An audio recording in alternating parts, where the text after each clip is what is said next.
दर्शकों, लोकहित न्यूज में फिर एक बार आपका स्वागत है। और आज की क्राइम स्टोरी में हम बताएंगे कि मीरा भाईंदर वसई विरार पुलिस आयुक्तालय अंतर्गत क्राइम ब्रांच के डीसीपी संदीप डोईफोड़े ने ड्रग्स के एक बहुत बड़े गिरोह का पर्दाफाश किया है। और इस पूरे मामले में अब तक लगभग 20 आरोपियों को गिरफ्तार किया जा चुका है। 20 करोड़ रुपए की ड्रग्स बरामद हुई है, तो 23 करोड़ रुपए का मुद्देमाल भी जब्त हुआ है। हम आपको बता दें कि अब इस ड्रग्स माफियाओं के तार उत्तर प्रदेश के हरदोई तक जुड़े हुए दिखाई दे रहे हैं, क्योंकि इस मामले में अभी तक के जो आरोपी हैं उसमें से जो आरोपी नंबर 19 है वो हरदोई में अपना ड्रग्स का कारखाना चला रहा था और वहां से वो ड्रग्स सप्लाई कर रहा था। और इस मामले में अब एक बहुत बड़ा खुलासा हुआ है।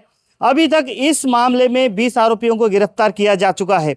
इस पूरे मामले की जानकारी देने के लिए क्राइम डीसीपी संदीप डोईफोड़े ने आज एक प्रेस कॉन्फ्रेंस बुलाई थी। आइए हम आपको सुनाते हैं क्या जानकारी दी उन्होंने।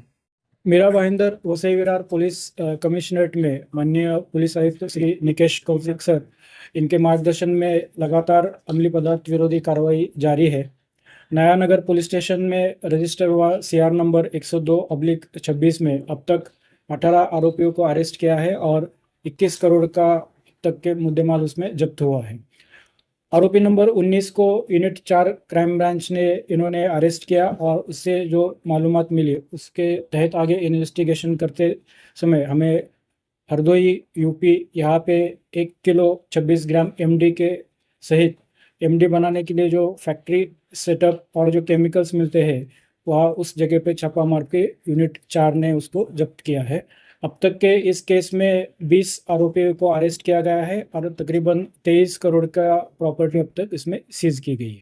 ये इस तरह से चलता था कि ये फॉर द छोटे से पीरियड के लिए फैक्ट्री सेटअप लगाते थे, 5-10 किलो माल बनाते थे, बाद में वो 2-3 महीना बंद रखते थे और वो 5-2 किलो देश के अलग अलग हिस्सों में उसको सप्लाई किया जाता था। इसमें जैसे उसकी डिमांड रहती थी बाजू में, आउट स्टेट में या इधर इलाके में जैसे डिमांड रहती थी उस तरह से उसको सब देखो। इस अभी जो 4 लोकेशन हमें डिस्क्लोज हुए हैं उसमें ऐसे अलग अलग ऑपरेट करने वाले लोग हैं, एक ही सबको हैंडल कर रहा है इस तरह के कोई इन्फॉर्मेशन नहीं है। इसको बनाने वाले जो लोग हैं उनके इन्वेस्टिगेशन से हमें ये 4 लोकेशन पता चले हैं, डिफरेंट लोकेशंस है और अलग अलग लोग उसमें इन्वॉल्व हैं। देखिए अब तक जो हमने अरेस्ट किए हुए अब तक 20 लोग इसमें टोटल अरेस्ट हुए हैं। 4 लोकेशंस पे हमारी रेड हुई है, तो 4 लोकेशन को मैनेज करने वाले 4-6 लोग छोड़ के बाकी जो सब है वो बेचने वाले की चेन में से ये लोग अरेस्टेड हुए। इसमें जो माल बेचने वाले या डिलीवरी देने वाले लोग हैं वो ज़्यादा पैसे के लालच में आकर ही इस तरह के काम में जाते हैं। 7 आरती के जो केसेस होते हैं, जो कंजम्पशन के केसेस होते हैं, वो पुलिस स्टेशन लेवल पे चलते रहते हैं।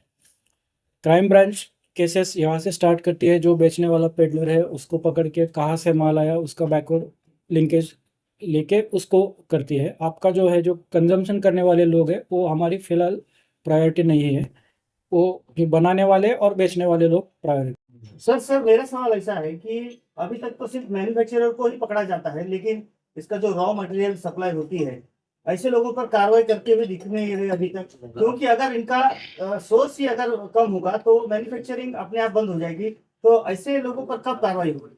जैसे मैंने पहले आपको कहा था कि इसको मैन्युफैक्चर करने में जितने केमिकल्स लगते हैं उसमें से कुछ ओपन मार्केट में भी मिलते हैं और जो कंट्रोल केमिकल्स है जिनका सेल करने के लिए कुछ परमिशंस वगैरह डॉक्यूमेंट वेरीफाई करने पड़ते हैं।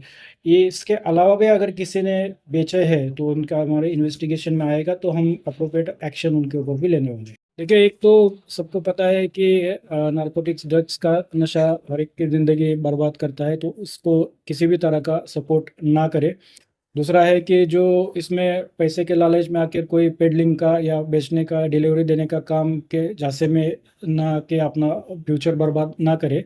और तीसरा, एक अच्छे नागरिक की तरह अगर अपने एरिया में कहीं भी ऐसी गतिविधियाँ होती है तो आप तुरंत पुलिस को इंफॉर्मेशन दीजिए, पुलिस उस पर ज़रूर कार्रवाई करेगी। हमारे CP सर है, उनके मार्गदर्शन में आपने देखा होगा कि मीरा भाईंदर वसई विरार में नारकोटिक्स को लेके 0 टॉलरेंस है और आगे भी इस तरह की कार्रवाई हमारे क्राइम बेंच की तरफ से होगी।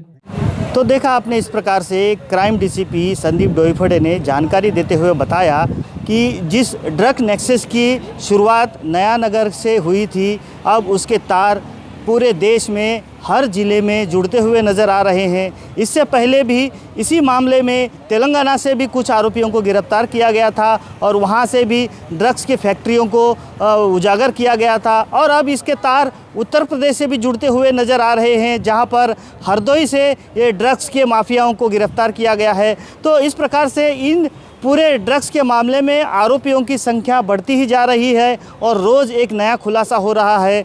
अब देखना होगा कि इसमें और कितने आरोपी जुड़ते हैं। और सबसे बड़ी और एक चौंकाने वाली बात यह भी है कि पुलिस अब तक सिर्फ ड्रग्स के जो मैन्युफैक्चरर हैं, जो ड्रग्स बनाते हैं, उन्हें सिर्फ गिरफ्तार कर रही है, लेकिन इसके लिए जो कच्चा माल मिलता है, जो इसका जो सप्लाई होता है माल का, उसे अभी तक किसी को गिरफ्तार नहीं किया है। हमने जब इस बारे में डीसीपी संदीप डोईफोडे से पूछा तो उन्होंने कहा कि ये जो ड्रग्स का कच्चा माल है वो ओपन मार्केट में मिलता है और वो कहीं से भी लिया जा सकता है, इसीलिए अभी तक किसी भी माल के सप्लायर को हमने अभी तक गिरफ्तार नहीं किया है।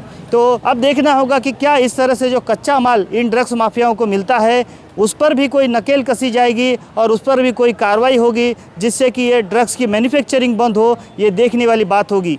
इस बारे में आगे जो भी अपडेट्स होंगी हम आपको समय समय पर बताते रहेंगे। आप बने रहिए हमारे साथ, देखते रहिए लोकहित न्यूज़ चैनल। धन्यवाद।